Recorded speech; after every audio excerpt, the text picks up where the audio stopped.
So hello everyone and good evening to all my dear friends. তো আমি আজ তোমাদেরকে বলতে যাচ্ছি এই স্পেশাল বাসটা কিনি, ফুড এক্সপ্রেস, যেটা আছে মার্গ্রেটা বাস স্ট্যান্ডে। হ্যাঁ, একদম বাস স্ট্যান্ডেই তোমরা গেলে পেয়ে যাবে, দেখতে পাবে, দূরের রাস্তার থেকেই দেখা যায়। তো আমরা কিছুদিন আগে গেছিলাম, যে তখনই আমাদের যাওয়া। তো চলো ভিতরটা একটু ইন্ট্রোডিউস হয়ে নাও।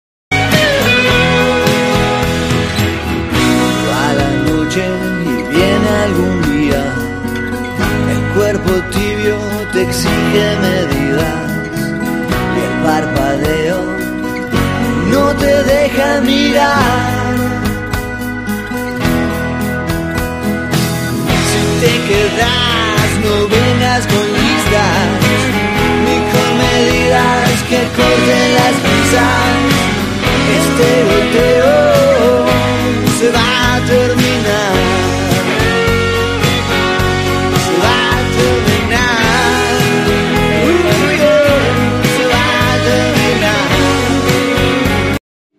তো এটা ওপেনিং হয়েছে হার্ডলি 2 মান্থস হচ্ছে। তো তোমরাও চাইলে যদি মার্গেরিটা যাও তাহলে তোমরা গিয়ে ওখানে ট্রাই করতে পারো, নিউ এক্সপিরিয়েন্স, ভালো লাগবে গেলে। তো আমরাও অনেক কিছু খেয়েছি, খাওয়াও খুব দারুণ ছিল, একদম ফ্রেশ ছিল, কোনো খাওয়াতে কোনো নেগেটিভ বলতে পারবো না। আর কি খেয়েছি তোমরা ভিডিওর এন্ডে দেখে নিতে পারো।